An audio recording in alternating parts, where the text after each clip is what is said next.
No niin, ottelun lehdistötilaisuuteen Joensuun-Mailla Koskenkorvan urheilijat kotijoukkueelle kuvasi 2-0 voitto. Lähdetään liikkeelle vierasjoukkueen parhaana palkitusta Petrus Pupultista, niin minkälaiset mietteet pelistä?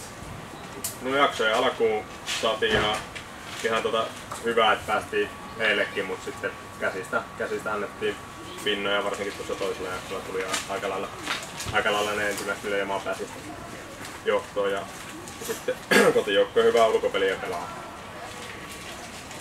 Näin se oli. Mites oma peli kyllä ainakin näytti tuonne, että Keulassa niin ihan röyhkeitä ja ryhdikästä kentälle menoa niin kuin Keulan miehellä kuuluu olla. No joo, semmoista ihan mukava, kun pitkästä aikaa pääsi numero 1 ihassa pelaamaan. Niin ei mitään loistokasta, ei ihan huono. Näytti joka tapauksessa ihan hyvältä, niin sehän se on pääasia. Mites kysymyksiä? Ei ole. Niemi, ihan hyvin tärähti. Vai kuinka? No kyllä. Ihan riittävän hyvin tärähteli tänään.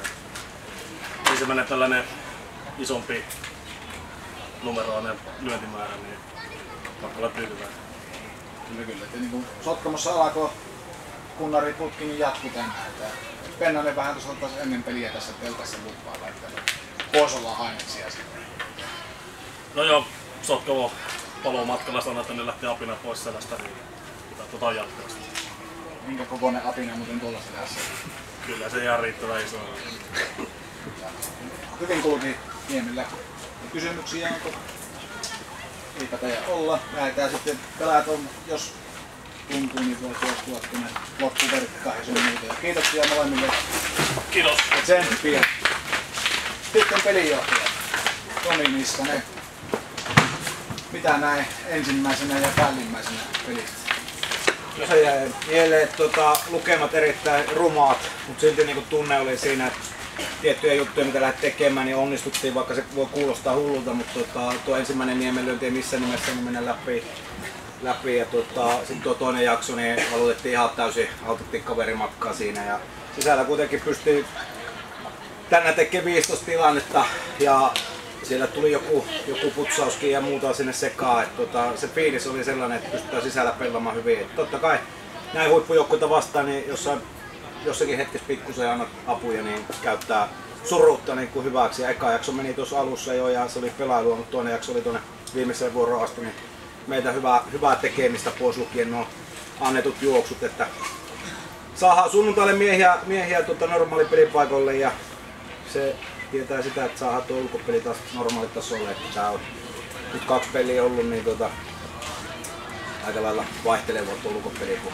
sieltä on ollut useasti kaverit pois pääpelipaikoilta, että saadaan Kytömäkkeen taakse ja koskellaan linjaa ja Kuusisto tuolla etusuuntaan.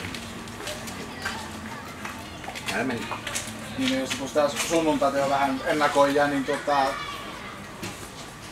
sanoitko, että on tulossa miehiä takaisin rosteriin tuohon, niin minkälaista niin ootat sitten tosissaan, että varmaan niin pitää pystyä haastamaan ihan eri tavalla jomaa sunnuntaina?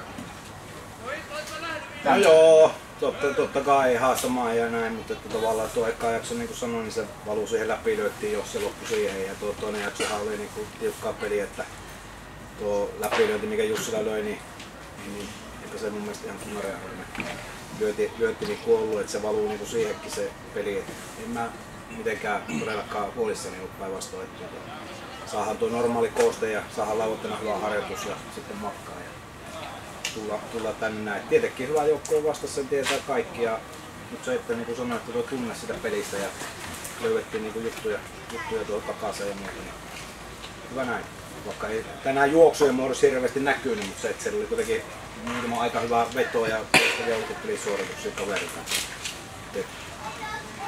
Näillä ei väillä. Kysymyksiä Niskaselta? On niitäkään. Kiitetään. Petri Pennanen. Mitäs mietteitä pelistä? No sellainen lähtökohta, että oli aika sellainen intensiivinen matsi alla ja sitten siitä oli kuitenkin niin kuin käytännössä 2 vuorokautta tähän hetkeen ja sitten vähän semmoinen odotusarvo, että että pinna riittää ja vihaan sellaisia pinna riittää asioita, mutta se on tietysti media ja muu nostaa esille ja varmaan pelaajatkin siihen törmää. Niin niistä lähtökohdista niin mun mielestä onnistuttiin valmistautumisessa kuitenkin aika hyvin. Peli ei ollut kyllä niin kuin, eihän me Räpylässä oltu oikein oma itsemme, että kyllähän siellä vähän sellaista jalottelua oli, mutta ehkä se on inhimillistä ja sitten se peli tosiaan aika tuntui ratkeava siinä siihen Juhan läpärin se ensimmäinen jakso. Niin se meni vähän sellaiseksi pelailuksi, mutta toisella jaksolla niin kyllähän Kossu oli pitkään tuossa vielä niin kuin oltiin rinta rinnan ja tosiaan niin kuin tuossa kollega totesi, niin ehkä pikkusen saatiin vielä apuja, numerot meni noin reiluksi. Olen nyt kyllä tyytyväinen, että pystytään pelistä toiseen niin tehdä se valmistautuminen ja latautuminen niin, että sitten kuitenkin se peli on ennäköistä niin kuin halutaan. Ja tälle päivälle se 3 pinnaa niin noihin edellä mainittuihin asioihin, niin kyllä tarvii olla ylpeä joukkueesta ja tyytyväinen, että pystyttiin se ottamaan. Yeah. Jos se tästä pelistä, niin mites muuten, niin jos pikkusen tässä nyt on alkusarja taputeltu ja lähdetään tuohon ylempään loppusarjaan, niin jos vedät vähän kiinni tätä alkukautta joukkueen osalta ja muuta, niin mitkä on pelinjohtajan niin näkemykset siitä? Varmaan tyytyväinen voi olla, kun piikkipaikalta pääsee lähtöön.